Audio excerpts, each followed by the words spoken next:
pasti suka dengar sendirilah, ada pasti kayak perkataan yang ngapain sih lo ngetik film, lo kan nggak bisa bikin film, maksudnya yang ocehan-ocehan gitu. Kalau film ini tuh kayak nawarin layar vertikal nih Ju, bukan sesuatu yang kita kenal kayak horizontal sama ini kita nonton film. I think this film is quite something gitu. Kalau gue benih-benih kritik itu sebenarnya udah terjadi ketika lo udah melakukan komparasi filmnya atau pelan-pelan mulai sadar akan beberapa elemen-elemen di dalam film ya. Halo teman-teman, kawantan yang ada di rumah dan di seluruh penjuru Indonesia. Balik lagi di Bekantan Kreatif nih, di podcastnya Bekantan yang membahas seputar environment, travel, entertainment, dan lifestyle. Nah, hari ini nih kita lagi ada kedatangan seorang bintang tamu nih. Dia juga lagi masuk sebuah nominasi. Karena ini nominasi ini juga ngomong tentang tema kita nih, yaitu kritik film. Nah, kita akan ngupas seputar kritik film. Mungkin teman-teman juga masih asing, apa sih ini kritik gitu? Sebenarnya apa kritik film? Siapa kritik film? Nah, sekarang kita punya orang yang kebetulan juga mengkritik film nih, yaitu biasa dikenal Juju sih, tapi nama aslinya Julita Pratiwi. Halo Kak Juju, atau Mbak Juju, atau Jumbu Juju ya. Gimana kabarnya? Jujur aja. Lebih banyak jujur aja. Oke, ini ceritain sedikit dulu ya mengenai siapa Julita Pratiwi ini, dipanggilnya atau Juju ya, kerap dipanggil Juju. Narasumbernya juga selalu berkecimpung di dunia balik layar perfilman, terus juga lulusan dari Institut Kesenian Jakarta, terus dia juga ambil jurusannya kajian sinema. Nah, sekarang kira-kira lagi sibuk apa nih, Juju? Teman-teman, thank you banget udah di-invite buat masuk ke podcastnya Bekantan. Agak kaget juga sih ini tiba-tiba ditelepon teman lama ya, Empi, buat ngisi tentang kritik film. Mungkin gue ngasih sedikit aja intro kali ya. Sebenarnya gue waktu itu jadi ketika masuk ke kajian film terus lulus gitu ya, sempat kebingungan tuh, aduh ini gimana ya, maksudnya secara profesi mungkin bisa dibilang masih abu-abu ya, blur gitu ya mereka yang masuk ke kajian film. Jadi akhirnya strategi gue di awal tahun gitu pasca lulus itu kayak ngerasain semua hal gitu ya yang terkait sama dunia entah literasi atau pendidikan film, jadi segala pun kayak jadi asisten dosen film diiyain, atau ada workshop kritik film diikutin, pokoknya kayak yaudah deh kayak nyebar aja lah segala macam aktivitas tuh gue lakuin. Dan saat itu pas lulus itu jadi ada satu komunitas gitu ya, namanya Sinema Poetika, itu lagi ngebuka workshop kritik film, dan akhirnya gue iseng-iseng coba daftar. Dan mungkin pertemuan pertama gue dengan kayak apa itu kritik film, gue belajar dan tahu gitu ya jaringan dunia kritik film itu kebangunnya di situ kali ya. Terus abis itu dan terus terang waktu ngerasain ya nulis sih sekali dua kali, tapi ternyata setelah itu tuh gue banyak tertariknya itu lebih ke dunia pendidikannya sih, lebih kayak banyak asistenin dan lebih fokus ke dunia pendidikan ya, atau enggak kayak project riset film kayak gitu arahnya. Kritik itu malah jadi hal yang agak gue jadi jauh sama gue gitu. Tapi untuk kayak aktivitas Sinema Poetika tuh gue masih aja sih kayak ngikutin ya. Soalnya di tahun 2017-2018 mereka juga sempat buka kayak semacam ruang baca kecil namanya Kuitang 14, kalau teman-teman pernah dengar. Jadi gue sempat bantu buat ngelola itulah. Jadi di situ juga ada kayak ruang menonton film, ruang ngebangun literasi film, jadi kayak nge-review buku-buku film kayak gitu. Terus abis itu dan kalau misalnya lo tanya tentang apa nih, lo bisa nulis tulisan yang apa nih, X and Y Hiruk Pikuk Film Festival tuh gimana kayak gitu kan? Yes, pasti ya, salah satunya itulah ya. Iya, itu juga gue agak kaget sih. Jadi tiba-tiba tuh gue kayak ditembak gitu sama salah satu editor dan foundernya Sinema Poetika, Adrian Jonathan, atau kita biasanya manggilnya AJP lebih akrabnya. Ju, lo mau nulis lagi nggak? Gue ada tantangan nulis nih. Tentang apa? Gue nanya kayak gitu. Ini jadi teman-teman studio Antelope ini lagi bikin semacam series pendek kerja sama TikTok, judulnya X and Y. Lo tonton aja dulu. klaimnya sih film vertical TikTok pertama ya di hashtagnya itu. Lucu juga nih, ya udah deh gue iseng nonton gitu. Dan lucunya kan gue pada dasarnya nih tahu banget gue bukan anak yang apa ya up to date, main sosmed juga nggak main-main banget. Jadi tuh pas waktu gue dapet tantangan itu, ya udah deh gue install TikTok dulu. Gue pakai akunnya siapa ya? Ponakan gue pakai akunnya dia. Terus gue tonton dulu.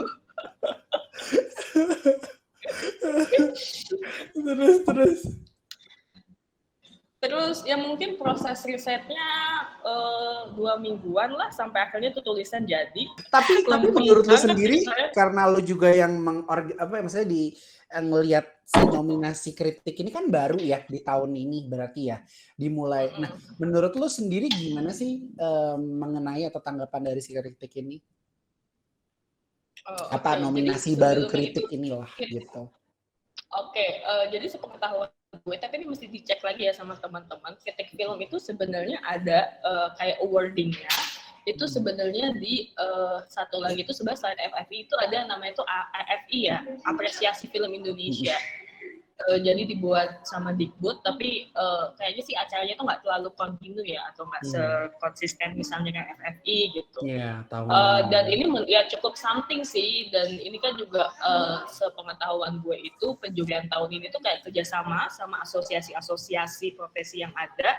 Terus ada asosiasi namanya itu Kafein, Kajian Film Indonesia, itu kan lagi kebangun juga asosiasi itu. Terus abis itu jadi dilibatin lah semua asosiasi ini, salah satunya Kafein. Terus di Kafein itu ditawarin kayak mau buat program apa untuk ngasih semacam kebaruan kali ya, buat kategori penjurian di FFI, atau misalnya dia mau menawarkan program tertentu. Terus ya salah satunya itu kategori untuk kritik film.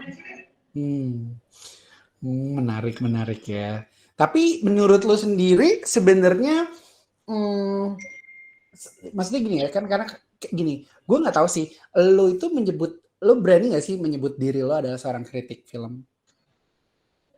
Kritikus gitu maksudnya? Iya, kritikus ya benar. Kategori ya, kritikus lah. Sebenarnya jujur aja kalau selama 5 tahun terakhir ini gue tuh nggak beneran serius memposisikan gue di situ gitu loh, gue kayak lagi pengen buat nulis, kayaknya ada sesuatu hal yang menarik buat ditulis, ya udah ayo, lebih kayak gitu sih. Ini kalau ngomongin berarti kan itu something mungkin kita bisa bilangnya agak sedikit passion ya, maksudnya kayak gue kalau ada yang gue suka ya gue submit misalnya gitu, atau gue pengen mencurahkan itu pendapat gitu. Tapi sebenarnya kira-kira tuh kita tuh bisa nggak sih melihat sebuah kritik menjadi kritikus itu sebagai sebuah karir? Apakah bisa gitu? Karena gini ya, jujur ini kalau kita trace gitu ya ke perjalanan gimana kritik film di negara kita gitu ya. Sebenarnya itu kan sekarang itu kayak lagi ada semacam peralihan media yang pesat gitu ya. Ya misalnya di tahun 80-90-an mungkin eksistensi kritikus itu kebangun lewat medianya gitu. Entah dia nulis di Tempo, Kompas, pokoknya media-media cetak yang saat itu cukup bergengsi lah posisinya ya. Posisi tawalnya di masyarakat. Terus pas makin kesini itu kan media-media cetak itu pun juga lagi berusaha untuk struggling ya terkait sama eksistensi. Terus mereka beberapa juga ada yang udah pindah jadi katakan bentuknya jadi e-news gitu ya. Terus atau kayak e-magazine. Terus sekarang tuh menurut gue jadinya akhirnya kritik sekarang itu jadi tersebar di medium apa aja gitu. Kayak lo bisa akhirnya katakan misalnya lo yang sebelumnya berangkat sebagai cinephile gitu ya, orang yang suka nontonin film terus lo pengen nulis atau bikin video gitu, lo sekarang udah punya akses untuk udah masukin di YouTube channel atau misalnya di Blogspot, WordPress, atau sekarang udah banyak kayak media-media katakan misalnya platform macam Cinema Poetica atau Tirto, terus you name it lah, kayak yang memberikan ruang untuk penulisan-penulisan semacam itu. Menurut gue makin lebih terbuka kali ya peluangnya. Tapi kalau untuk dibilang karir, gimana ya? Bisa nggak ya kita beneran menyebut itu karir? Karena arahnya jadi Kalau gue masih melihat kayak kritik itu kayak ini, kayak itu jadi penggiat aja, kayak arahnya lebih kayak berkegiatan film gitu ya. Bukan artinya kayak berprofesi sebagai kritikus atau kayak menjadi apa ya, kan menjadi primer kali ya. Lo nggak mendapatkan pendapatan primer dari situ gitu. Bisa nggak ya bilang gitu? Berarti kan ini kayak gue belibet banget kata-katanya. Iya, kebayang. Jadi intinya bahwa itu bukan menjadi suatu yang kalau dibilang karir, opportunity-nya mungkin ada, ya kan? Tapi bagaimana kita memasukkan media diri kita sendiri nih dalam menyuarakannya, misalnya gitu kali ya, ke media-media yang mungkin tepat dan bisa menghasilkan menjadi suatu karir lah gitu, atau dan menghasilkan uang, itu kali ya. Dan itu juga geser kan, yang sebelum mengkritik film itu terkesannya hanya tulisan aja, sekarang kan udah ngebuka kemungkinan akan medium audiovisual gitu. Orang bisa memberikan komen atau review tentang film itu ya udah secara lisan gitu, kayak gini misalnya.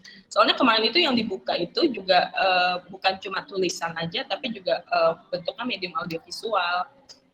Secara kritik ya, wow, bahkan juga kritik pun sudah memodernisasikan diri ya, bisa melalui apapun juga, menarik banget. Oke nih, tapi juga nih Ju, banyak banget teman-teman yang selalu bertanya sih, kayak gini, karena ketika kita ngomongin kata kritikus, itu tuh kesannya negatif gitu. Karena kan katanya aja kritik ya kan, tapi sebenarnya, apalagi ketika gue sendiri baca kan, sedikit scanning lah, hasil lo, gue melihat lo itu nggak mengkritik namun menganalisa. Nah, jadi apakah sebuah kritikus itu harus dianalisa, diapresiasi, atau sebenarnya gimana sih gitu sebagai seorang, bagaimana kita bisa menerapkan kritikus ini gitu? Iya. Itu susah sih, gue nggak tahu itu dari mana ya asal mula. Kan terkesannya kayak ada semacam tembok yang besar gitu ya. Betul. Antara para praktisi yang membuat film dengan mereka yang menulis kritik gitu atau kritikus film gitu. Terus ya lo pasti suka dengar sendiri lah, ada pasti kayak perkataan yang ngapain sih lo ngeritik film, lo kan nggak bisa bikin film, maksudnya yang ocehan-ocehan gitu di lingkaran kita. Waktu dulu kan selalu ada aja kayak gitu. Kalau gue sih lebih ngelihatnya itu kritik film itu harus ngasih literasi ya. Dan salah satu tools yang diperluin itu ya udah kemampuan untuk menganalisa film, itu hal yang mutlak gitu. Dan menurut gue yang bikin kritik film itu beragam, dan sebenarnya mereka yang menggeluti itu akhirnya nggak selalu kayak harus sekolah film, kita ngambil kajian film atau apapun gitu ya. Bisa sekolah filmnya, bisa sekolahannya bisa macam-macam kan, nggak harus sekolah film. Itu menurut gue karena mereka tuh bisa punya tools yang macam-macam gitu loh, yang beragam ketika melakukan analisa gitu. Ada yang misalnya dia menggunakan pendekatan Marxis gitu, yang agak ideologis gitu ya. Terus ada yang misalnya mau pakai pendekatan yang agak sosiologis gitu, lebih ngaitin antara hubungan film ini dengan masyarakat. Atau ada juga yang kacamatanya mungkin arahnya lebih kayak psikoanalisis gitu, yang bicarain kaitan film sama alam bawah sadar. Atau bahkan mungkin kalau kayak arahnya kayak gue gitu, kajian film, gue ngerasa gue punya kecenderungan untuk melihatnya itu dari kacamata formalis gitu. Jadi kembali lagi pada si form atau bentuk gitu.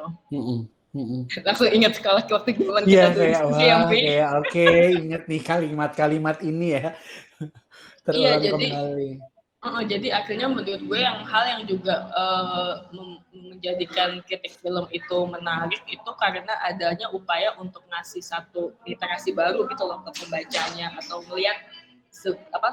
melihat dengan cara yang mungkin filmmakernya belum tentu melihat dengan cara itu gitu. Jadi kayak teks-teks kritik film itu menjadi menarik karena selalu ada makna yang terus-menerus direproduksi gitu loh. Kalau katanya Roland Barthes itu the birth of reader ya, and the death of the author. Jadi ya gitu. Juga dapat, berarti kritikus itu juga punya ilmu, harus punya literasi atau ilmu pedoman nih, yang lalu nanti di-alignin sama si karya-karya tersebut yang akan dikritik gitu ya. Kalimat kritik itu juga enggak takut banget gitu gak sih, kayak ya nih saya punya kritikan kayak, karena namanya kritik gitu. Iya, kesannya jadi kayak berjarak. Betul banget. Nah, ini kita lanjut lagi ya ngomongin tentang karya nih. dirimu membuat karya Hiruk Pikuk X and Y. Penasarannya adalah sebenarnya kenapa, itu pertama itu, kenapa tantangan ini lo terima? Terus kenapa akhirnya kayak, ini ya tertarik juga ya. Bahkan kan lo tahu sendiri ya dengan teknologi TikTok yang sekarang, dan menurut lo gimana nih dari hasil analisa lo? Oke, yang bikin gue tertarik dan mengiyakan tantangan dari Adrian mungkin karena sebelumnya itu gue termasuk orang yang suka banget menelusuri kajian visual gitu ya, Mpi. Ya lo tau lah kayak sebetapa gue senang banget studi sinematografi atau fotografi zaman dari gue sekolah. Dan ketika akhirnya kayak Adrian menginfokan kalau film ini tuh kayak nawarin layar vertikal nih Ju, bukan sesuatu yang kita kenal kayak horizontal sama ini kita nonton film. I think this film is quite something gitu kalau gue nulisin ya.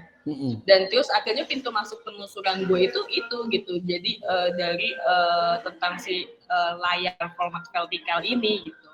Dan yang lucu kan sebenarnya kalau kita ngomongin visual lain sebelum film gitu ya, kayak entah itu lukisan atau fotografi, keduanya itu tuh sangat lentur banget sama bentuk gitu, mau horizontal, vertikal, diagonal, maksudnya lebih santuy kali ya. Sedangkan film itu kan tidak santuy.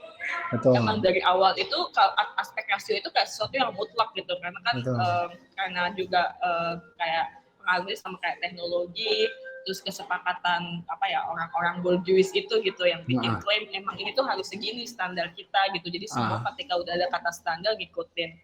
Sampai katakan di 50-60-an makin lama makin lebar karena televisi hadir, dan terus jadi kalau ada kata misalnya sinematik gitu ya, pasti yang selalu ada di benak kita itu sebuah layar yang emang lebar gitu, yang theatrical gitu ya, theatrical exhibition. Terus jadi, nah itu sih hal yang akhirnya membuat gue tertantang ya, hal pertama. Terus selanjutnya apalagi ya? Dan gue ngerasa emang sebenarnya juga pengaruhnya itu dari budaya smartphone sekarang ya. Kayak kita tuh udah terbiasa sama vertikal itu ya karena handphone kan. Jadi menurut gue makin kesini itu pilihan layar orang itu makin beragam. Jadi kita nggak terpatok dengan yang apa-apa harus lebar dan horizontal. Untuk detailnya bisa baca sendiri atau link berikut ini. Ada gitunya nggak sih? Langsung aja ya ke cinemapolitika.com ya. Bacanya XY Hiruk Pikuk Film, ya kan? Menarik.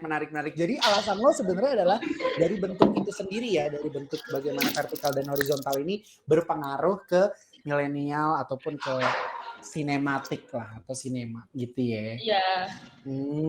Terus juga ada juga ini boleh ditambahin dikit lagi nggak? Iya boleh dong, boleh. Kayak angle of view manusia ya, yang pada dasarnya lebih bisa nangkep itu sesuatu yang sifatnya lebar gitu.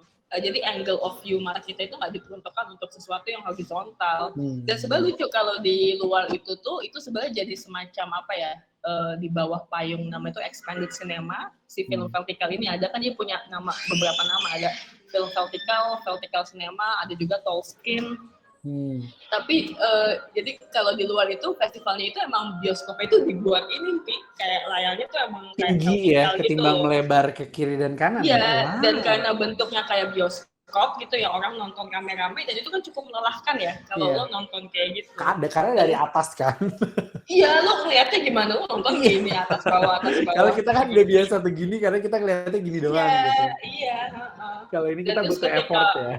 Iya, ketika akhirnya itu dieksibisiin di kayak smartphone itu kayaknya lebih match aja gitu.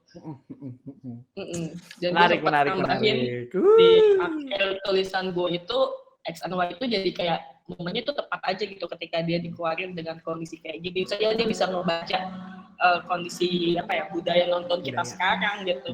Mungkin juga ditambah pandemi kali ya. Betul. Itu ngaruh juga nggak sih? Bisa juga. Nah, ngomongin pandemi nih, menurut lo sendiri deh, kita sedikit mengenal lo lah gitu. Tadi dulu deh, menurut lo juga nih ya, karena pandemi ini terus perkembangan film di Indonesia sebenarnya gimana sih? Waduh, ini kayak nggak ada di skrip, Bi. Ada di skrip, cuy. Karena dengan pandemi ini kan kayak semua orang tuh banyak berasumsi juga lah gitu bagaimana mereka punya struggling, bagaimana mereka juga harus survival kayak gitu-gitu kan. Nah, secara dari perspektif kritikus atau kritik film itu gimana mereka gitu, karena kan medianya juga udah semakin tipis gitu. Maksudnya perfilman lah ya, mungkin kalau yang lain tetap masih bisa gitu. Pembahasannya macam-macam sih. Kayak pertama ya, kalau kita ngomongin dari segi film language gitu atau bahasa film, ini hal yang juga pernah gue diskusiin tuh di kelas gue. Kan gue suka kayak open discussion kan sama anak-anak ketika ngomongin satu isu.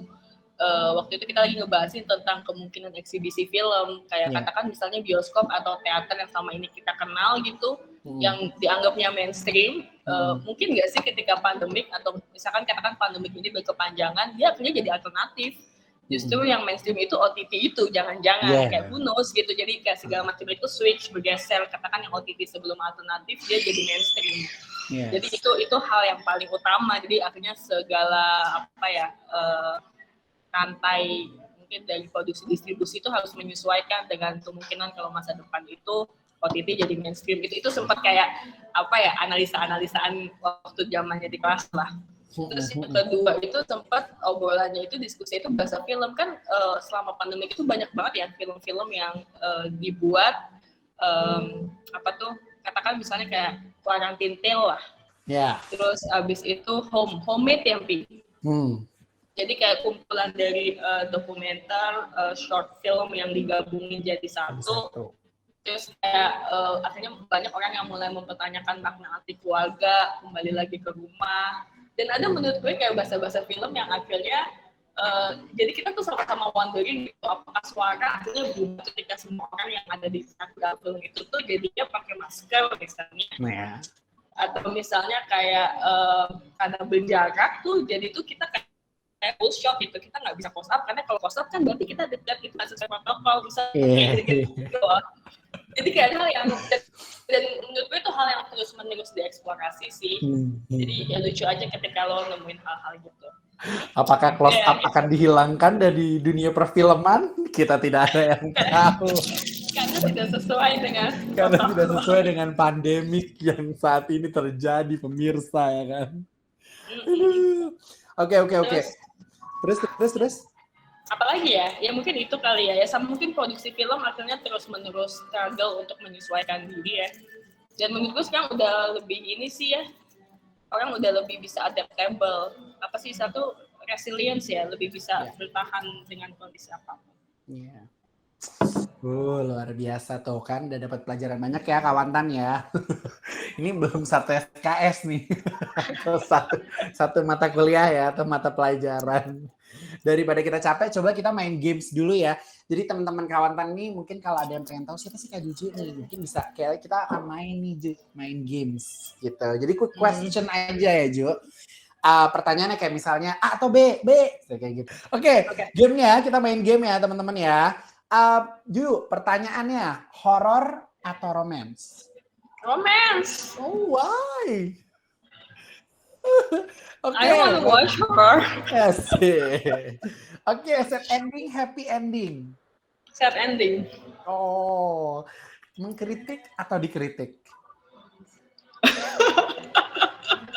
Tidak gila pasti pertanyaannya. Dikritik. Film vertikal atau horizontal? Film vertikal. Gue nulis itu ya. Iya, langsung ya. Jadi film vertikal. Jajan lo kerja sama nih dengan Studio Antelop.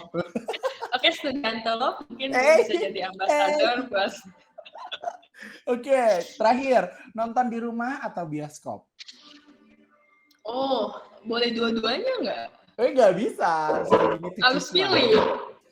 Ya Which bioskop sih prefer? lebih ini. Bioskop sih. Oh, bioskop udah ya. lama kangen soalnya gitu. Merindukan ya kan? Banyak banget nih teman-teman yang pengen tahu juga sebenarnya ada nggak sih pesan yang bisa dipetik kalau misalnya teman-teman ingin menjadi seorang kritikus film atau ingin memulai kritikus film tuh harus mulai dari apa gitu, bisa nggak sih memberikan tips gitu? Oke, apa ya? Mungkin berangkat dari teman-teman tuh harus suka banget nonton film. Emang harus segila itu nonton film ya. Dan menurut gue benih-benih kritik itu sebenarnya udah terjadi ketika lo udah melakukan komparasi filmnya atau pelan-pelan mulai sadar akan beberapa elemen-elemen di dalam film ya. Terus dan sebenarnya itu pilihan aja sih kalau lo mau ngembangin entah dalam bentuk kayak review lewat medium audio visual, entah kalian punya vlog or something, atau beneran pengen ngelatih diri untuk nulis ya. Dan gue merasa segala referensi tulisan kritik film tuh udah ada di mana-mana ya, maksudnya udah mudah gitu buat teman-teman akses. Dan kalau mau mulai sendiri atau mau mulai submit pun juga udah mulai terbuka banyak kemungkinannya. Gitu sih. Oke, tuh. Jadi teman-teman ya, sudah banyak bisa dipelajari bahkan di internet untuk menjadi sebuah kritikus aja juga bisa dicari. Terus harus suka dengan film, bisa dimulai dari membandingkan film-filmnya. Tuh, jadi dari pesan dari Juju atau Kak Julita Pratiwi gitu.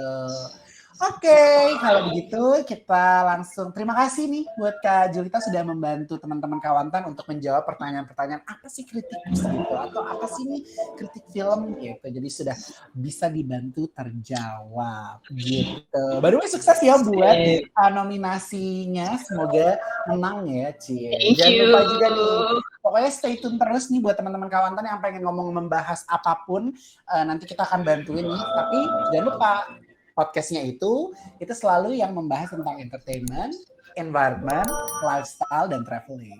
Kalau begitu, saya Lery Lutfianza dan Julita Pratiwi pamit undur. Dah. Bye, kawan-kawan.